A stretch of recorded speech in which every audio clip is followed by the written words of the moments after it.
Thankful for two things. You know, we're going to have our pie and praise time tonight, and we're going to ask for what you are thankful for at some point, maybe more than once. And we're going to get all kinds of things that people are thankful for, and I think that's great. Some people are going to say, I'm thankful for my salvation, thankful for my family, I'm thankful that I'm not sick. Maybe I have been sick, but I'm through it. Some people are just going to be thankful for whatever blessings or good things that have come into their life this past year. We're going to hear all kinds of things. But really, when it boils down to it, we're really only ever thankful for two things. We're going to look at those this morning because Joseph encapsulates these two ideas into the thought of his naming of his own two sons. The sons were, of course, Manasseh and Ephraim. You know, I thought, this is true of all of us whenever we think about Thanksgiving. We think about all of the different things we're thankful for. And, of course, we think about this time of year of the pilgrims and the voyage that they made and the first Thanksgiving, right? It's the giving of thanks that they had. I don't know if you always know all the facts related to them, but, why is it that they even came here in the first place? Well, the Puritans and what became the Pilgrims were being persecuted for their faith there in England. And they tried moving to the Netherlands, but even in the Netherlands, even though they were more free of government influence, they were influenced by culture and language, and they didn't like the fact that they had to leave their language behind and their culture. And they were worried their children were not growing up in a culture that was going to be godly. And so it was in 1620 that eventually they came and sailed to the New World. Interestingly enough, we all know the story of the Mayflower, but the Pilgrims didn't set off for the New World in the Mayflower. They actually set off for the New World in a boat called the Speedwell. The Speedwell. They started off from England and until it got a little ways out of port, I guess, and it began to take on water. The ship began to sink, and they had to return, and then they had to find another ship. And it was quite some time until they found the Mayflower, and it took them, in fact, 3 months to secure their supplies, get them loaded onto this new ship, and this meant that they had to leave much later in the season than they had hoped. It meant that their voyage was going to be fraught with new hardships. The cold and the storms of the fall were going to hit them hard. And in fact, they did. There were 102 Mayflower on the passengers of the Mayflower. And out of those 102 passengers, 45 died that first winter. 45 died before they were even able to get their establishment going here. And so they landed here in the fall of the year of 1620. And it wasn't until the following year, almost a year later, that they had their first Thanksgiving. Of course, we think of the scene that's been painted for us of them sharing this with the Indians, and of course they did a lot to keep these folks alive and teach them how to grow crops and things like that. But out of the 102, almost half of them died within the first year. And interestingly enough, when you look back on it today, out of those 50-some people that made it through that first winter, when you look at the lineage of Americans today, more than 35 million people trace their ancestry back to those 50 that made it that first year. That's hard to believe. That's more than 10% of our nation traces our lineage in one way back to those 45 pilgrims that made it through that first winter, made it through that first Thanksgiving. And here is what William Bradford, who was the governor of the group, the leader, wrote about what he wanted his descendants to say about them. Here's an interesting thing. You may be one of their descendants today. So William Bradford's writing to you this morning. And here's what he had to say. He says he wants his children and children's children to say this: "Our fathers were Englishmen, which came over this great ocean, and were ready to perish in this wilderness. But they cried unto the Lord, and he heard their voice, and looked on their adversity. Let them therefore praise the Lord, because he is good, and his mercies endure forever. Yea, let them which have been redeemed of the Lord show how he hath delivered them from the hand of the oppressor. When they wandered in the desert wilderness out of the way and found no city to dwell in, both hungry and thirsty, their soul was overwhelmed in them. Let them confess before the Lord his loving kindness and his wonderful works before the sons of men. Somehow, in the midst of this terrible adversity, this death, this difficult voyage, and difficult first year, where most of the people seemed to not even make it, they sat around a table a year later and said, God's good. God should be praised. God got us through this. We can put aside and behind us all those adversities because they're in the past. And we can be thankful for what's sitting here in front of us today. The fruitfulness, the fact that we are here. And he had enough anticipation to believe that that small group of pilgrims was one day going to have descendants that were going to look back on them. And he had the foresight to write those words, that he wants them to recognize the same God that got them through as the God that would get us through today.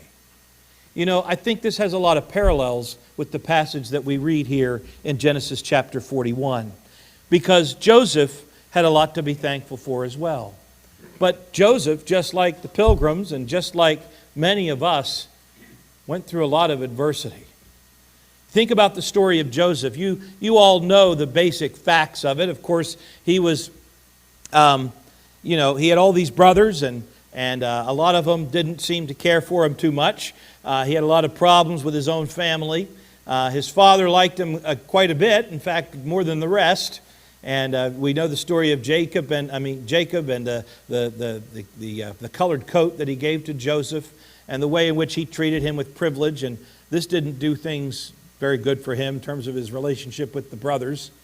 And eventually the brothers got fed up with it. They put him in a pit and ultimately decided not to kill him and instead sell him into slavery, which he ended up in, and being taken back to Egypt and being taken through all kinds of terrible trials. Think about the terrible things that Joseph had to go through. Ultimately was there in Potiphar's house, and you think, wow, things are looking up for Joseph. And then, of course, they fell apart very quickly when Potiphar's wife accused him, and he was ultimately sent to prison for a false accusation. And then, of course, he gets to prison, and he has the baker and the butler there, and the one ends up getting out of prison and completely forgets about Joseph and his role in getting... The guy was mistreated. Time after time after time again. And you see the story begin to rise. Things are going to be okay. He starts to see the light at the end of the tunnel, and then it all just comes crashing down on him again. You ever feel like that's kind of how your life works? Sometimes you just feel like, man, can there anything else go wrong? Can any more adversity happen? Can things, continue to just turn out in a bad way? And even when maybe I think things are finally going to shape up, I just get knocked back down again. This is the life story of Joseph. That's the life story. And yet here we see him, we pick him up in Genesis chapter 41. We pick him up a little bit further in the story. Of course, we know eventually Joseph becomes the second most influential leader in the nation of Egypt. We know that he has this dream that there will be 7 years of richness and abundance in the land, and eventually followed by 7 years of, dearth and famine. And so he prepares his own nation as they store up grain and provisions during these bountiful years, and eventually prepares them and the nations around them for what was going to happen as they faced 7 years of famine. And just before this is where the story picks up. He's in the middle of collecting his bounty during these 7 years, and he gets married. He gets married to the daughter of Potiphar, priest of On, we see in verse 50. And it says, unto Joseph were born 2 sons before the years of famine came. Just before another hardship was about to face Joseph, Joseph had finally seemed to have everything. This was the good years. 7 years of good. He had a wife. He now had 2 sons. and everything was going well. He had power and authority. He had the ability to be warned of all of this that was about to befall him. And that's where we pick this up. And Joseph, we see just in these couple of verses, we see him name his two sons. And really, they represent two of the very things that we should find our own thankfulness in as well. I want us to think about these this morning. And the first is this: to be thankful for forgetfulness. You say, well, I'm not very thankful for being forgetful. I just forgot to put communion in a bulletin this week. I mean, I get forgetful about this stuff all the time. And I had to write to somebody this week, and I said, I can't remember somebody's name. Can you help me? And they said, it doesn't get any better when you get old. So, but I'm thankful when I have forgetfulness that, we have things to help. But this is not what we're talking about. It's not being absent-minded or just, getting those senior moments. It's about finding solace in what has gone before, what we have been able to forget and move past. This is where we see the naming of his first son. Joseph called in verse 51 the name of the firstborn Manasseh. And this is why. This is the name of the son, what the meaning is. He says, God, said he, hath made me forget all my toil and all my father's house. Joseph looks at his firstborn son Manasseh and he says, I'm naming you something that I am going to be most thankful for. He doesn't thank God necessarily for all the adversity. He thanks God for the fact that he's been able to move on from that. He's been able to put it into his past. Joseph didn't actually just forget. It's not like God says, I gave Joseph amnesia, and he has no more recollection of all of those terrible things his brothers did to him, or all of those hardships he had during slavery, or how he was mistreated in the prison. No, he didn't just forget those things. It means that he was no longer living in light of that. He was no longer allowing his past abuse, his past mistreatment, the cruelty that happened to him, the way he was betrayed, and the shame that he had to face in his life, that wasn't lingering over him anymore like a dark cloud. Those things no longer had the power over him to affect his mood and his outlook and his station in life. In other words, we would say today, he was able to put the past behind him and move on. And these are the two things that he says he was able to forget. He says, he's made me forget all my toil. All of my toil. The word here means simply my troubles, my hardships. It's not just the work that I've done. That's not, we think of toil in that way today. But this is the idea of all of the troubles that I've had. All of the hardships I've faced in life. And the truth is, a lot of us, when we look back at life, we cling to those toils. We cling to those troubles. We dwell on those hardships. And instead of dwelling on those hardships, Joseph says, God's helped me to forget them. He's helped me to move past those things. He's helped me to realize they were just temporary parts of life. And that is true. Most of our hardships don't last forever. Most of our hardships are only temporary.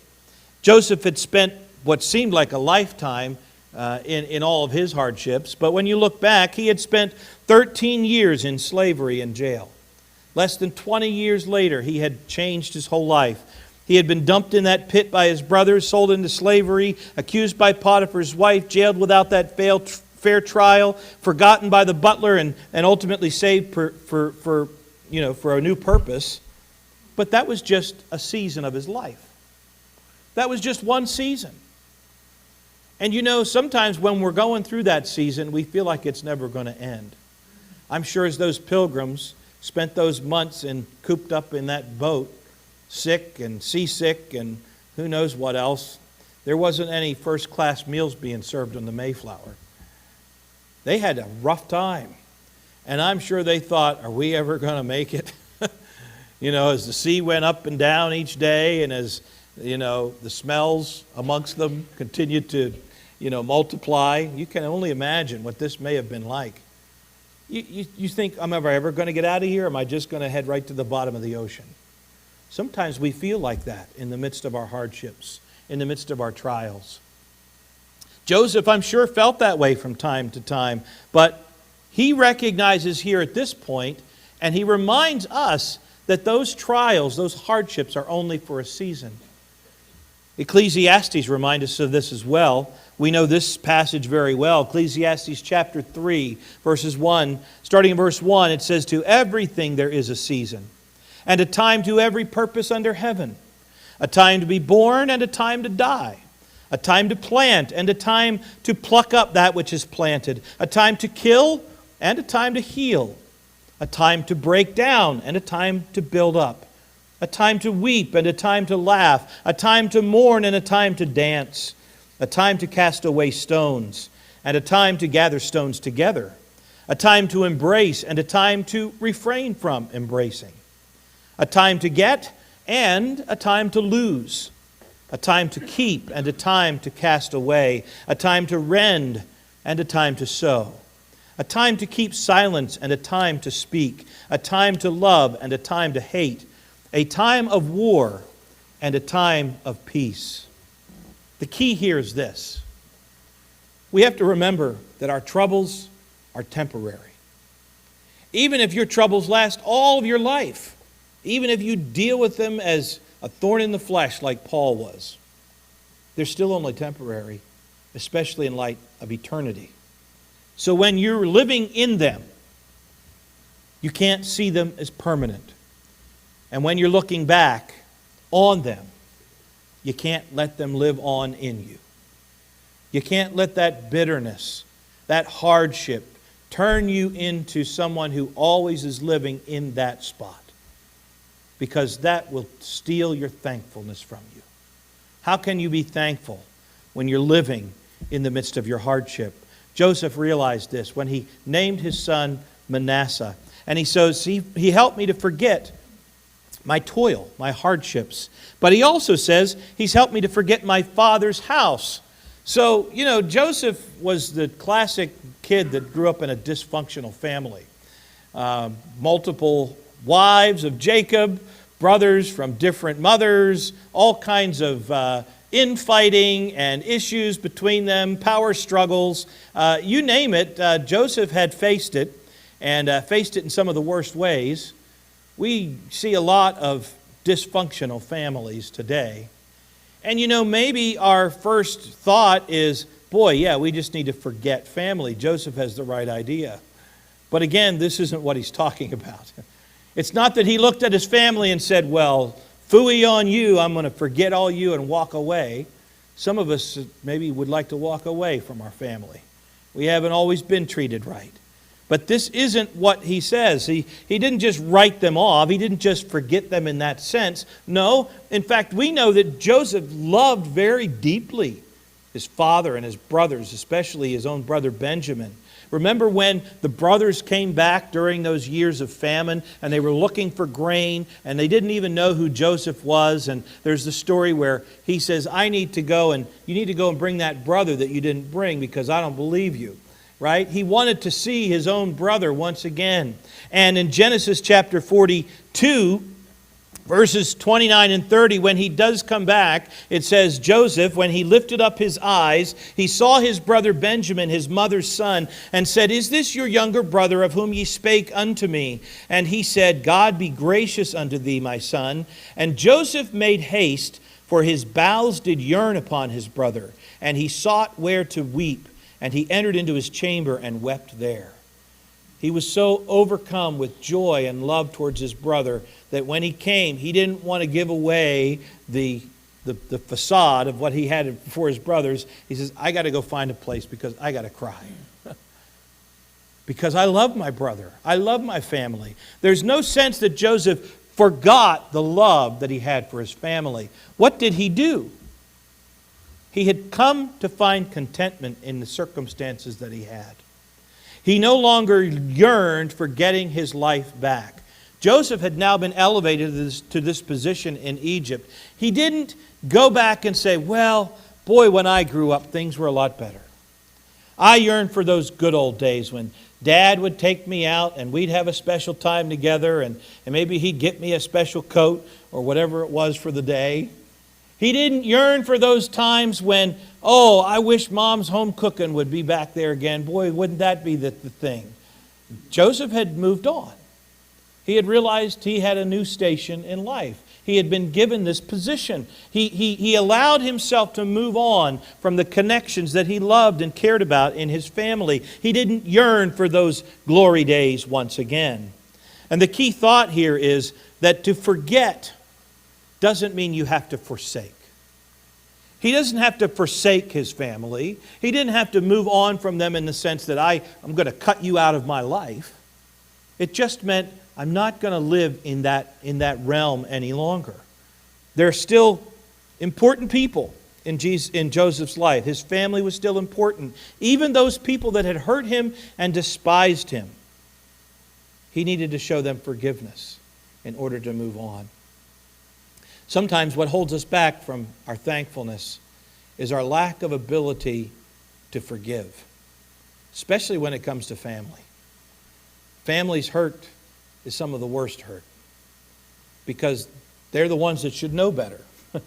They're the ones that you've opened up to in a way that you don't open up to other people. They're the ones that maybe you've shown a kindness to that went over and above, and maybe they're ones that you just feel like they should know better because they're flesh and blood. And when they hurt you, it hurts a lot more. And it makes us less likely to want to forgive. It makes us less willing to do those things we need to do. And you know what? Our heart of thankfulness gets stolen from us because we aren't willing to put forgiveness first. And you know, some of us are going to gather around the table at Thanksgiving with people who we'd rather not sit across the table with this week. And we're going to have to learn. What is it that Joseph saw about Manasseh? He's helped me to forget my hardships, and he's helped me to forget my family.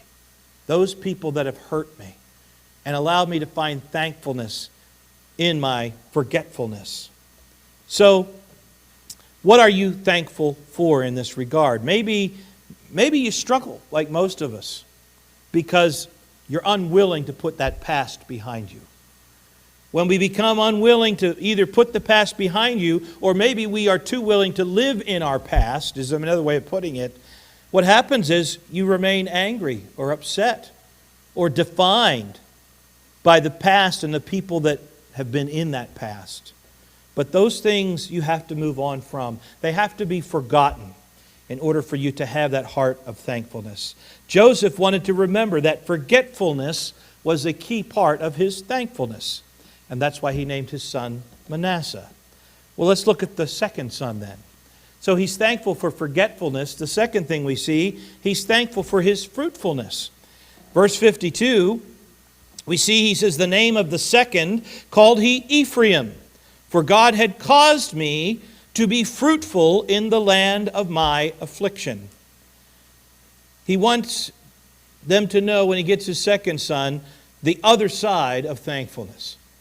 Thankfulness doesn't come just when we forget about every past hurt and every past issue. It also helps us to dwell on the goodness of God. A lot of times, this is where we start. You know, a lot of times we ask for testimonies of, what are you thankful for? And you can see the wheels spinning upstairs. People are like, well, I don't know. They're spinning, but I'm not getting any traction today. All I can see is the trouble in my life. All I can see is, you know, I was reminded of this morning. I won't say by who, but I was peeling potatoes for lunch. Okay, we put them in a pot. And you know, when you get these little nubby potatoes, you know, I was sitting there and I was getting a little annoyed. I got to tell you, because I was peeling these things. It was like by the time you're peeling, they're not even the size of a ping pong ball by the time you're done. I'm like, what's the point of this, you know? And I was like, why don't we get some bigger potatoes to peel? I had to get beyond that. You know what? I can't be thankful that I have food on my table. I can't be thankful that I have family to share it with if all I can do is dwell on the puny potatoes that I have to peel in the morning. We have to get beyond that, don't we? We have to recognize and dwell upon our fruitfulness. And a lot of times when we ask, what is it that I am thankful for? We say, I don't know. All I can think about are those potatoes. You know?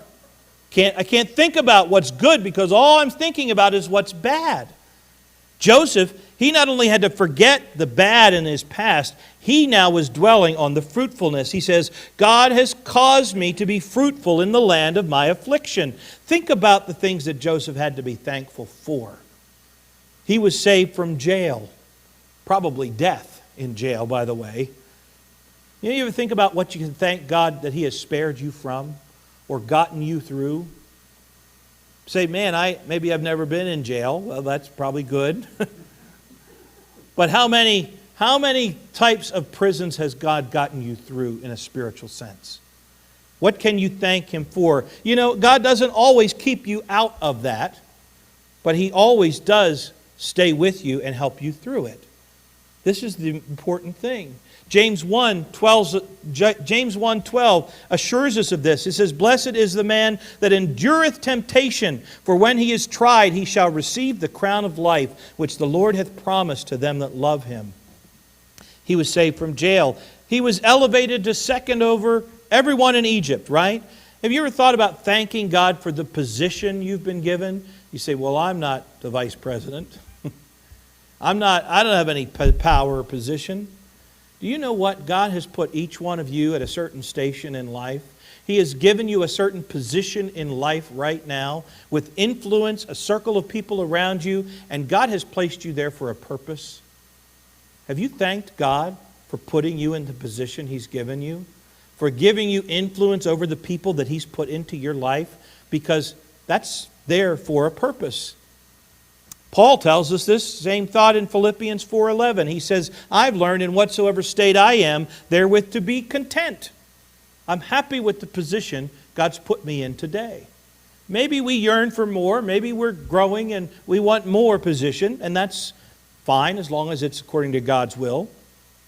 What about our talents and abilities? Think about all of the talents that Joseph had. Think about the fact that he could interpret dreams. And somehow God knew that he was going to be able to administer a whole country's,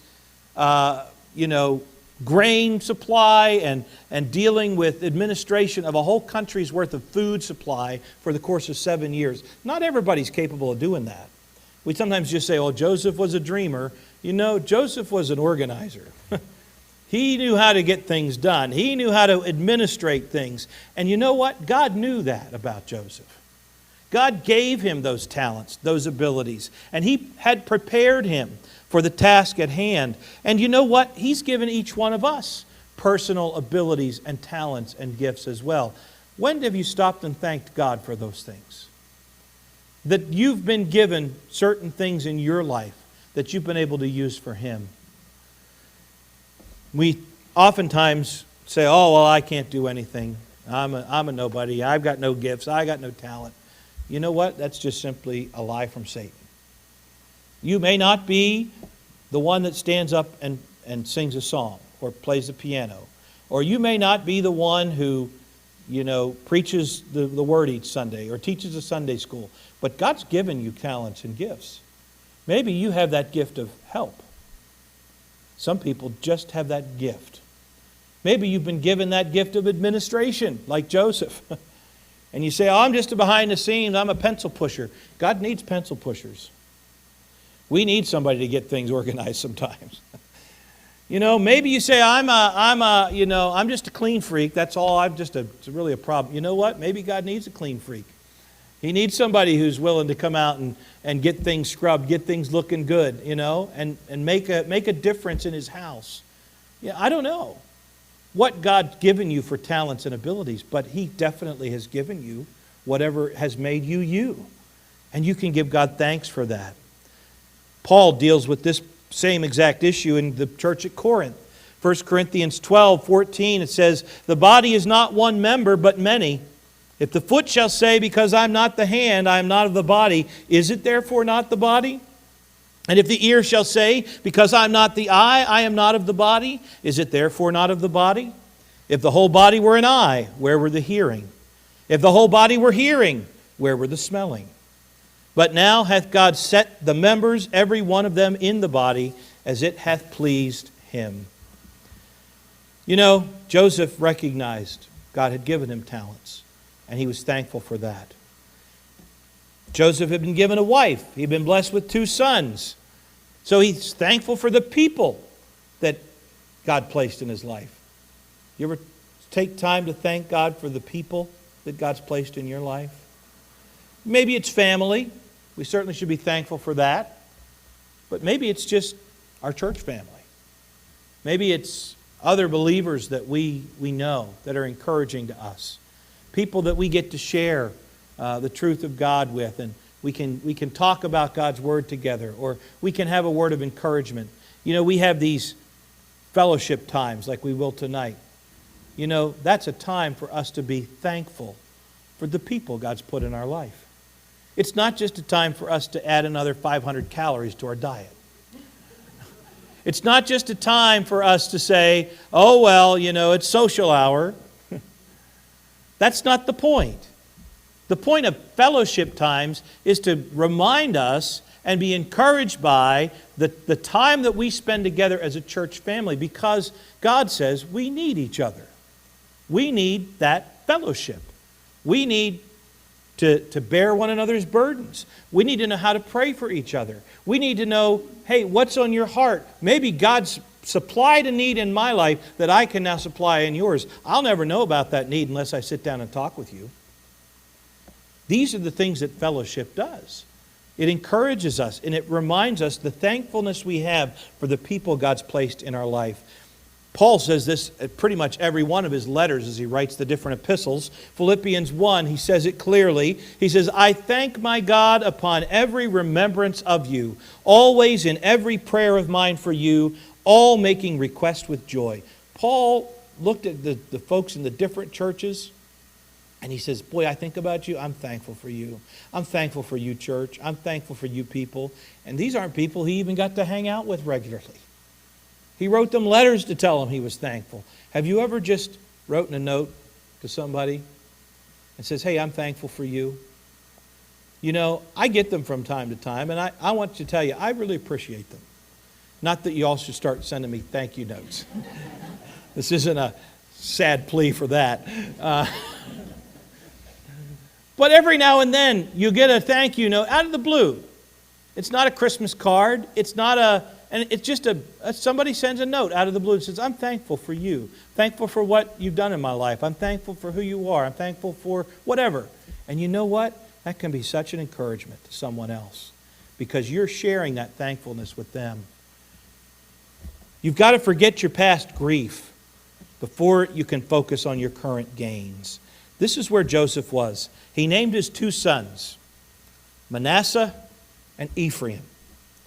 So he recognized for each one of us, we needed those same 2 things. We needed to thank God for the forgetfulness and for the fruitfulness. The forgetfulness of the past. In both names, interestingly enough, Joseph starts them both with this: God hath caused. God hath caused me to forget, and God hath caused me to be fruitful. So when we think, okay, well, here's another task. I got to figure out how to forget all the things and be fruitful and this and no. What does Joseph say? God's done this in me. God's gotten me to this place. So what is our response? To give credit to God, to recognize that He is the author of us being able to be thankful. Not only to give us the things to be thankful for, but to do the work in our own heart where we can have forgiveness, where we can put the past behind us, and where we can concentrate and focus on every good and every perfect gift that He's given to us in our lives. So we start with prayer. We start by coming to God and saying, God, will you cause this to happen in me? Will you help me to forget my past, to be able to move on from it, to be able to give the forgiveness I need, to not dwell on my hardships and my grief. Lord, will you help me to remember and reflect upon all of your goodness in my life? Will you do those things in me like you did in Joseph? That should be our prayer. That should be our response, because God caused those things for Joseph. And He can cause those things for us as well. So this Thanksgiving, in fact, not just for Thanksgiving, all the time, we need to ask God to help us to forget our past hurt, to forgive those that have done us wrong, and then to remember the many blessings that God's bestowed upon our lives.